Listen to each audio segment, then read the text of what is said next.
biggest challenge was we fired our one of our guides, promoted two junior guides to become the head of the team because I'll tell the name. It's called Great Maasai Expeditions.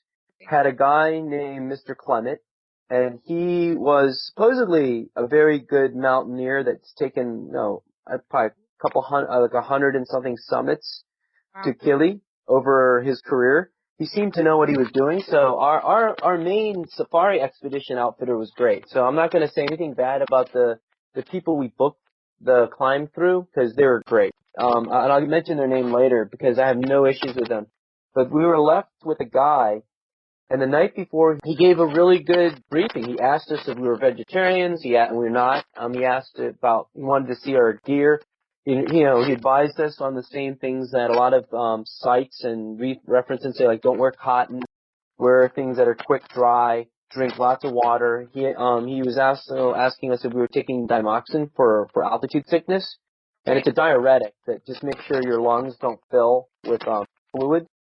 I guess there's certain symptoms of edema at altitude where your lungs fill with liquid. So he had the smarts that gave me a lot of trust. And our expedition outfitter, the big one, said, hey, this guy's good. And even after everything failed with him, people on the mountain were saying, this guy knew what he's doing. So the other guides from other outfitters, even after we were starting to dislike him, but we didn't really know him long enough to dislike him because the next morning he picked us up and we drove from Arusha to near a town called Moshi to the Morangu Gate, where I think it's the main ranger station where you register, your guides register. They start sorting out the porter situation. You might be able to pick up some last minute gear, food, water, whatever. And then we took the Rongai route, which is coming from the northern approach near Kenya. So at the Morangu Gate, there's actually a route up the mountain, and that's usually the main one. But what we had to do is we had to get in a car and drive around to the northern approach of the mountain, and we selected the Rongai route because we are off the beaten path travelers. I don't want a line of people, and in Japan, when you climb a mountain here, it's like you're looking ahead, and it's like a line full of butts. Yeah. It's basically, you're seeing butts walking up the mountain, backs and butts. And I didn't want that, and I also wanted to really go on an expedition. I mean, we had porters, we had a cook, a guide and what you would expect. And it's a full-on expedition. It's not quite just a hike in the park. I mean, they're carrying tents, big, like, containers of gas canisters for cooking, water, all your food, and even your gear. So you give them about 20 kilos of your gear, and, you can then carry a day pack. So what happened was we left Morangu Gate, drove for about a couple hours, it seemed, around to the Rongai Gate, and at some stop just before, our guide hadn't shown up yet. He had just told us, "Oh, we'll catch up." So our team was just waiting for him. So as we were at the ranger station at the Rongai route, we're registered, we've got all our permits ready, we're ready to go, and our guide doesn't come. But he had introduced us with this old man who just didn't speak English, and he apparently was also another guide. And we had just a few members of our team. And suddenly, it's getting like 1 o'clock, nothing. 2 o'clock, nothing. By 3 o'clock, I'm like saying, we need to start hiking because I would like to get up to the first camp before it gets dark. So this old guy, Mr. Protis, says, I don't know what's happening. I have to find out, but it looks like Mr. Clement is still late or we don't know. So he uses his phone, he's SMSing the guy, and the guy doesn't respond. I called our expedition outfitter. They don't know what happened. Mr. Clement, the main guy, decided not to go. So apparently, the guy he introduced us to earlier decided to promote himself, and I didn't know. So suddenly, at that point, we're hearing that we now have to hire more porters. So the way it works is this. To climb Kilimanjaro, where there was only 2 of us, we weren't part of a tour, it was just 2 of us going. Each person had 3 porters. Okay, so that's 6 porters. Then there's a cook, a guide, and an assistant guide. So it's about 8 or 9 people. This guy kept trying to recruit up to 12 people saying that we were overweight. So it was just, more money exchanging. And my wife read in a guidebook saying, no, that's a scam. Don't do it. So I'm calling our expedition outfitter. It's like, why are we paying an extra money for all these extra guides? And he said, don't pay anything extra. So finally we negotiated a way where it was streamlined, and then we found out that one of the porters was the cook. So we're back to 8 people. We start hiking. We're the last people leaving that day up the part. And this is where it started getting interesting, because it's actually a beautiful place. And you just trust that it's just a trek. So, we have our gear on, we're hiking up, we're carrying more water than usual because we didn't want to drink out of the stream water. Because I never know when you're downstream from a latrine. If you go there, they're going to say they're going to boil spring water and stream water. I've seen it in bottles that people drink at some of the stops, and it looks kind of brown. I thought it was tea, it was river water. So we just decided to carry extra water. It was very heavy. So the first part of the trek seemed okay, because it's very, it's kind of, I guess, cloud forest, just a little cloud foresty, a lot of squatter farms, some alpine, like, I guess, timber that they put there for lumber. You see a lot of elephant trails. There's still animals there, and you just start hiking. It just looks like, just a nice African wooded trail. You really don't see much of Kili, because it's always under a lot of cover. And then it rains a lot, like a lot. And, Is that because of the season? Yeah, we came in around December. It was somewhat rainy season. So the good news is Africa is very green. The bad news is Africa is very rainy and wet. So when we hiked and hiked, and we arrived at the first camp around evening time. It was already dark. Our porters, they just haul. I mean, as soon as they see you and they're gone. They're up the mountain. So you don't even see them. After about 5 minutes, they're gone. But we're just with the guide and the assistant guide. And the main guy, he just kept trying to joke around. Like, anytime I asked him a technical question, he would start joking. Like, he was just trying to be entertaining, but not informative. So I didn't understand him. He didn't speak English. And then the younger kid with him was actually a guy who went to guide school. But he was really young. He just kept his mouth shut. Nice guy. His name was Musa. But the main guy, Mr. Protus, was just, he was just always joking, and he kept wanting to take breaks because he was old. He was probably like 65, years old. I didn't want to push him hard, but it was really slow. I mean, I know you have to do this thing they say, pole, means take your time, but it was ridiculous. It was ridiculous. Yeah, we're ready to go, and it's not that high up. So at the first camp, it's rainy. They were going to put in this little tiny tent, and it's real muddy. So the tents always have like a tarp that goes over the opening and a tarp down below to put your gear, your duffel. And then you go inside. But this thing was just like a 2-man tent. It was too small with our gear included, So we got ourselves another tent, but what was strange was the Great Maasai team didn't give us a mess tent. It didn't give us, to eat in. In a lot of the tours, you have a little tent to eat in. So we had to eat in our little tiny pup tent, crouched over. I mean, your stomach doesn't feel very comfortable. It's not a nice place to eat. So that was the first nuance, but at least it was a little drier because we're underneath some trees. So the second day, we start off around 8 o'clock in the morning, and now it's starting, the trees are getting shorter. We're looking back into Kenya. It's pretty. We're still in Tanzania looking back, and it's starting to look kind of cool. And when we got up to, we kind of got up to some challenging trails, but it's still not that rough. Just the vegetation changes a little bit, shorter shrubs, a little rockier. And we got to the second camp. It was raining, and there was a cave. I think it's called Second Cave, because it looks like a lava cave. It looks like, I guess, at one point there was just a massive void that was created by lava. And it starts to rain, and they set up our tents, but the main guide says, oh, if you want, we can go up to the third cave today, and then we can summit the day after tomorrow. And I'm looking at him, and I said, don't we have to, like, acclimatize? Like, I can understand the first day wasn't that much of a grade increase, but don't we have to acclimatize? So, thank God we didn't go, because it was raining so much. And I walked over to another camp called Zara Expeditions, and there was an Australian family that was there. And this guy was actually an army medic. He's a nurse in Australia. He was traveling with his wife and sister-in-law. And his crew was very professional, very clear. They had briefings every day, briefings in the morning. Just the guides were just really, really good. And so I started talking to their guides, and I said, what are you guys doing today? You guys going to go up to the third cave? And they're like, no, we have to acclimatize. We have to do some hiking up and then back, and we're going to sleep here. And the guy said, are you okay? 'Cause if you're going this fast at this pace, something's wrong. So he had, a blood oxygen level tester. It looks like a little clip you put on your finger. It has, I guess, a little Okay. infrared. And he checked my wife's, blood oxygen level. And I'm no doctor or nurse, but it was like incredibly low. It didn't seem right. And mine too. And he says like, you're really in danger of mountain sickness. Your numbers are like below 80. If you're at sea level and it was like this, we would send you to the hospital. So what we did was we actually, we had to stop taking our malaria pills, and he cut up some, Dimox for us to take. And I was getting better. My wife wasn't, but we did our first acclimatization hike.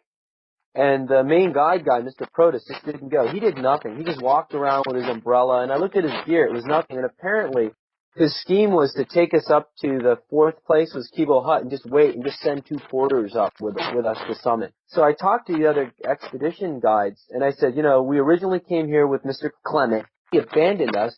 He left us with his guy.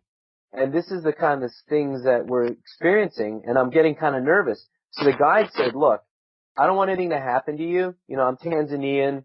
This is my country. If something happens to you on Kilimanjaro, it hurts all of us. Just come with us. It doesn't cost money. He doesn't kind of sell us into his tours. It's just trail us. And then Martin, the Australian guy, and his family said, yeah, let's merge the two teams because you guys are going to get yourself really, really ill or sick or worse. So I just had to make a decision, like, do I trust my wife's life and my life with this idiot? So I went over and I had a mutiny. I basically talked to the assistant guide who actually went to guide school, and then there was another head porter named Stevie, really good guy. And I said, look, you've been promoted to head guide. You are now the assistant guide. You're going to get paid the salary of a head guide, which is probably over $100-something, and you're no longer a porter. You're an assistant guide. You'll probably make like $60 to $80. So you guys are on my crew. I'm firing the other guy. What do I need to do to get rid of him? So I had to write a letter to say he's been dismissed from my expedition to climb Mount Kilimanjaro due to his inability to speak English and his lack of mountaineering knowledge. I gave him $20, which was a lot of money for him. A civil servant makes less than $80 a month there. And I sent him down the mountain. I guess he was happy to make some money, and he just left. And then we proceeded up. And then from that point on, everything was good because actually the porters, everyone else was just really happy. And my two guys were awesome, and they actually listened to sort of their mentor, which was in the other expedition team. So we all camped together. We went up to the third cave, raining as hell, water's coming in to the tent. Everything we had then was drenched. Everything I owned, even in my waterproof duffel bag, was drenched because when I opened it up, it got damp. And when the sun came up, it was, some things were a little dry. But what I did was I made sure my sleeping bag was dry, my down jacket was dry, a pair of socks was dry, and what I was going to summit with was dry. Everything else I recycled. I wore the same thing again. We went from the third cave. We have to go to the fourth point, which is Kibo Hut. Kibo Hut is actually, I guess, what you would call like base camp. That's where all summit attacks usually happens for, I think the Morangu route, which is the easiest route, and the Norongai route. They merge there. And there they're actually cabins. So the long day we had was basically the day we go from third cave, or third camp, to Kibo Hut. We start out at 8 o'clock in the morning, and we hike, and it becomes very challenging. It's raining, it's foggy, it's like a moonscape, very kind of a chocolatey moonscape, lava-like, very, very gritty, snow, ice, rain, sleet, everything. Opens up really hot and sunny, then freezing cold rain. Always putting on your rain gear, taking it off because you don't want to sweat, putting it on, taking it off. So we hike and hike and hike through the very dense rain, and through the fog you can see the Kibo Hut ranger stations, and there they have cabins, a lot of A-frame cabins, a lot of things, and you register with the ranger. You can actually see the trail to summit. You get to one of the huts, and we camped outside, but our tent was too leaky, so we actually got to sleep in a bunk. And there, you arrive around noon. You start at 8, you arrive around noon. You eat lunch, you try to sleep till 5, you eat dinner, right? Go back to bed and have your summiting gear ready, only light stuff, and you sleep till about 11:30, which you really don't sleep at all. You're at 4,000 something feet. You're already higher than any of the mountains in Europe. So all the Alps, all that stuff is below where you are right now, up at Kibo. You're at 4,000 something feet. And basically that day started at 8. We hiked till noon. Then we tried to rest until 11 o'clock at night, after hiking early in the day in the rain.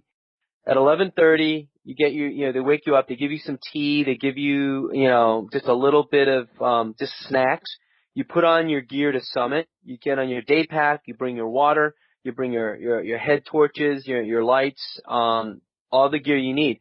And we started hiking out about 11:50 to the head of the trail to summit, and it's just pitch black. You look up at this black kind of slope, and you can see kind of the zigzag of headlamps kind of moving up. You can just look up really high up, and it's like the elevation of buildings, I mean, you're like, oh my God. And just going like 20 feet is hard. And in this altitude, you start feeling it. Like walking faster than a stroll feels like you're running as hard as you can. Heart just pounding, and you have headaches, and you feel weird. And they're just saying the headaches are normal, drink lots of water, drink lots of water. So we start hiking and hiking. It's cold, it's windy, it's dark. Thank God, like the moon was up a little bit, so we could see some stuff. And already, people are already like coming back. People are getting sick, people are stopping. So about a quarter of the way up, I stopped, and I just felt like I was going to die. Like my head was pounding, my heart was just going crazy. And actually I vomited like 3 times. And the guide said, do it. It's good for you. It's good for you. So I just everything I ate went. Everything I ate went. And it's in the snow. And then believe it or not, after you actually do that, your adrenaline goes up. You feel better. So I started feeling better, and we started hiking again. And at about 3 a.m, the guide turns around and says, here it's going to get cold. And as soon as he said that, it was cold. So we put on our down coats, we put on our rain gear, and it became like Arctic weather. Like I've been in cold in Mongolia at -50, and there it starts getting really steep. So you're actually bouldering. Like you're climbing, with hands and feet, and you're just climbing, and you're just looking up, and it's just an endless wall of lights sporadically strewn up like a Christmas tree. But it's hard as hell, and just a 10-foot change makes you have to stop for 2 or 3 minutes. You walk another 10 feet, you stop. You walk another 20 feet, you stop. And then you just climb 3 or 4 feet. So we're just constantly stopping and going, and it's miserable. And you can almost look and say, that's going to take me 40 minutes to get to there. So finally, we get up to a point called Gilman's Point, which is just right at the ridge of the volcano crater. And when we got there, I was feeling pretty happy. I thought, okay, this is as hard as it's going to get. Awesome. I'm okay. There's a moon setting, and you're at Gilman's Point. It's still freezing cold. And, people at this point are already turning around. And I looked over, and my guide says, oh, only 45 more minutes to Uhuru. And I'm like, what? This isn't the summit? Because, I see a sign. I was like, this isn't it. I said, oh, my God.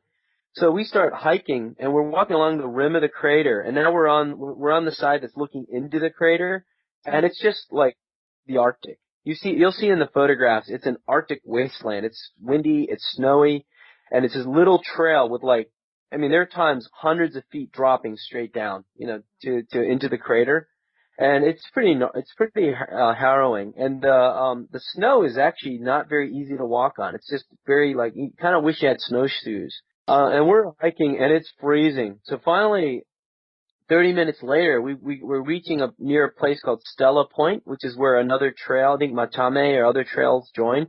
And that's where I saw the sun rising. And you could see, I guess Makwenzi, a little peak, a jaggedy peak, the sun rising, and it's just beautiful. It's like everything lights up kind of a yellow. You look behind you, it's at that blue morning light. The glaciers that you're noticing are glinting really nice highlights of blue and orange. And it's starting to feel great. But at this point, I'm starved to death. I'm dying. That's just, I had nothing. And I looked at my guys, I have to eat. I just started picking out on chocolate, trail mix, everything, because I had nothing left. We started walking around some more, and we reached where there was another trail that kind of met with us. And then then I thought, okay, we're near the summit, right? And they're like, no, look up there. And I look up, and it's another huge hill. And just we start walking and walking and walking, and it's just endless. At this point, 5 steps is like killing me.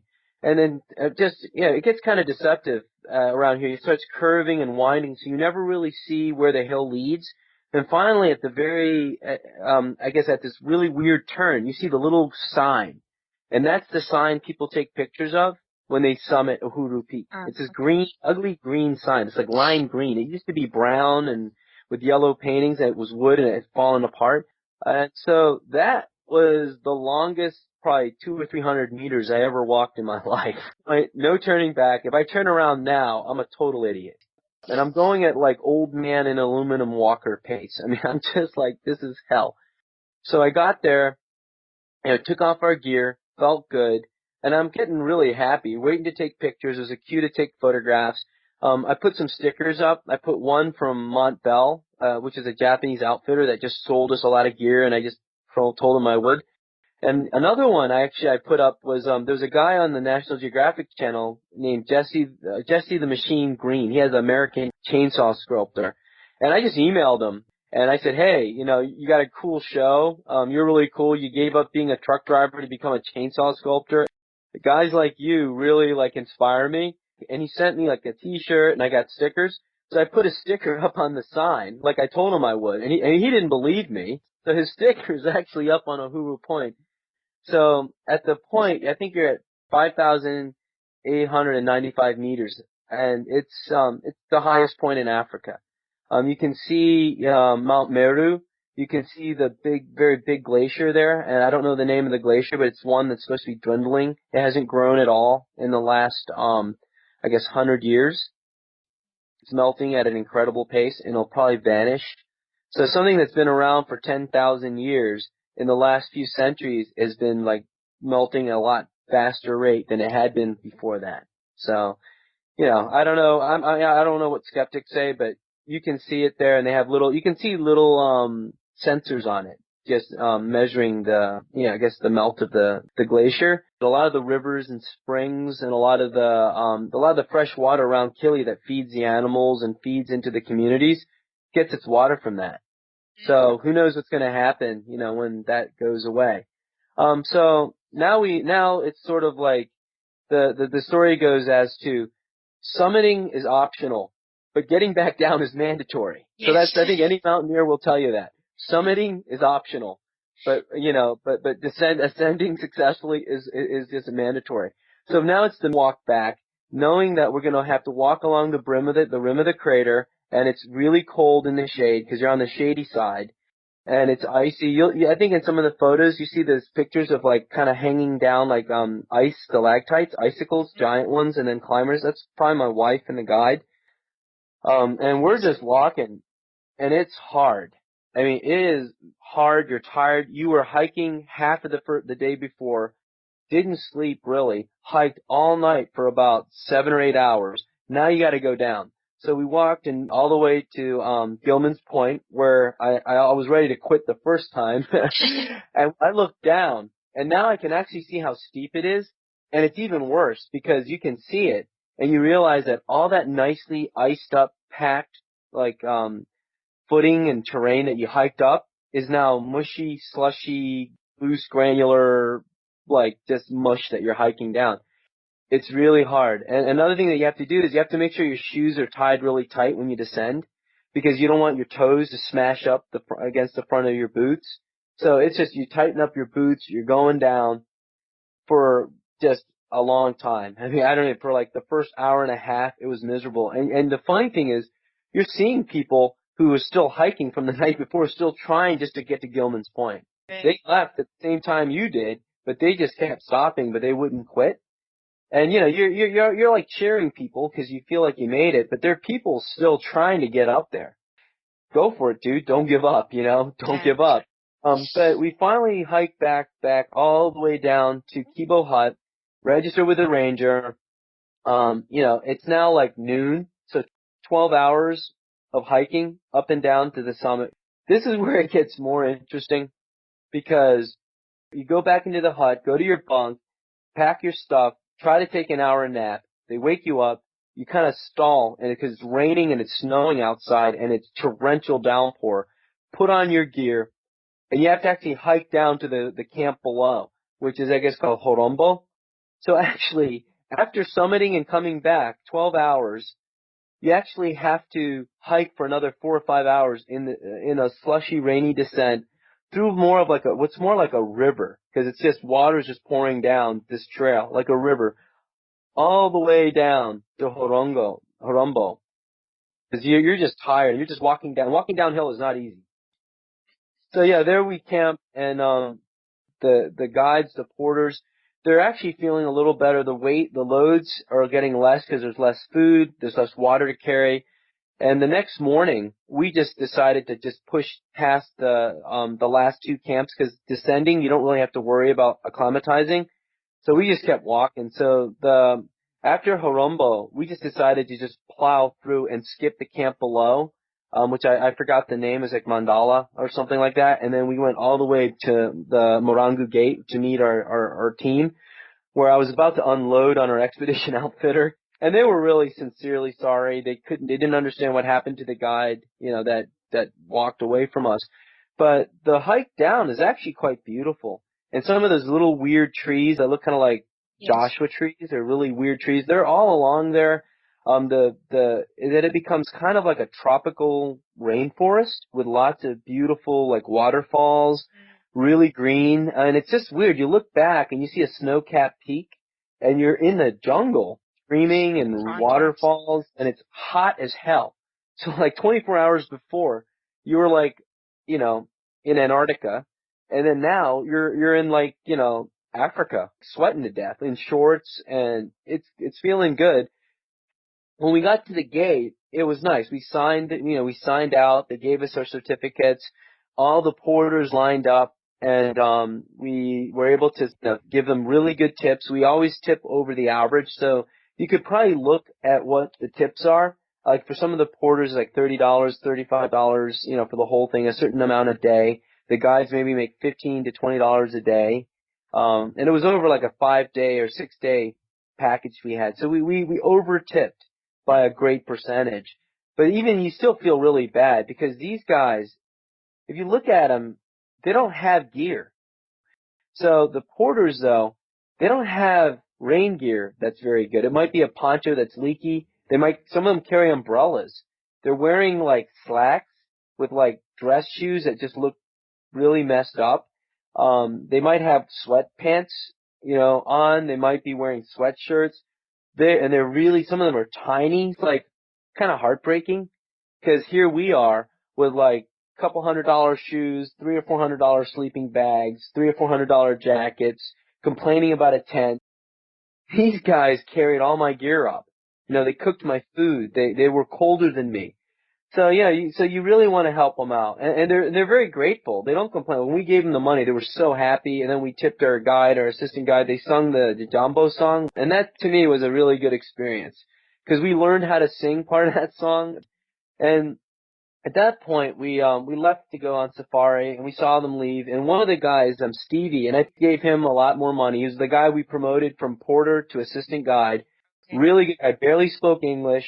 You guys were 100% good. And I looked at the guide, Musa, and I said, Musa, this is the first time you led an expedition. 2 people successfully summited Kilimanjaro because of you. You and Stevie are awesome. So nothing against my team, just the 2 idiots that we fired. That one abandoned, one got fired. That's it. Our first thought was steak and something really good to eat, because the food climbing up was challenging. Because what you'll do is you'll get to you get to your tent, and they give you coffee, right? This is almost every meal. They give you coffee or tea. They give you popcorn. That's okay. And then you get like a nice, spicy cucumber soup on a nice. And then you get a stew. So what solid thing have I eaten? Soup. And it's good, but I ate soup and like mushy stuff for like all the time. So you wanted something solid. And the worst part was when we got to our hotels, there was no steak in that hotel. They ran out of steak. So whatever. So that was it. But, from that point on, we went on safari, and that'll be another adventure we hope to write about. Mm-hmm. So overall, was it worth it? 100%. That's the question I was going to ask. Would I do it again? Likely another mountain, but hell yeah. Did I like my team? Absolutely. Amazing guys. Did I hate the two guys that did stuff? No, but really disappointing. You know, the expression TIA, this is Africa. Yeah, well, that's Africa. You know, bad things happen in a bad way sometimes. Anybody can climb Kilimanjaro. Anybody can fail climbing Kilimanjaro. And if you fail, walk away. Summiting is optional. Getting back down is mandatory. The mountain, it's not something to just not take seriously. It doesn't look like a hard mountain to climb. It's the easiest of the 7 summits, but it's a mountain that is at an elevation that you will get sick. It's not as bad as Everest or anything in the Himalayas. Our elevation, I think at the tallest point, is at just one of the simple camps at Everest Base Camp. I think Everest Base Camp is actually probably the same height as the summit of Kili. So let's imagine how hard that must be. And I think what's really nice is it's the tortoise and the hare. It's the people who take their time. They're not trying to macho it up the mountain. They're gonna make it. You know, pole pole is what your guides always pole pole. And yeah, they sing the jumbo song all the way up and down the mountain. It's fun, and the guides are awesome. I mean, and the porters, they sing gospel songs. They sing, they sing all sorts of beautiful Swahili songs, and it's great. I mean, Tanzanians are just, they're cool people. I really enjoyed them. The thing that I took away from the trip was that my wife and I became a better team when we were together for a long time. We didn't want to have a fancy wedding, but we just like experiencing stuff, and the money that we spend on travel fulfills a lot of the things that we didn't spend on a lot of other material things. Uh-huh. I'm not a very wealthy man. I have a good job. I'm an engineer, at a good company. But our trips, we plan ourselves. We don't like tours. We do a lot of research. We cross-reference, and the most expensive parts usually is the air ticket.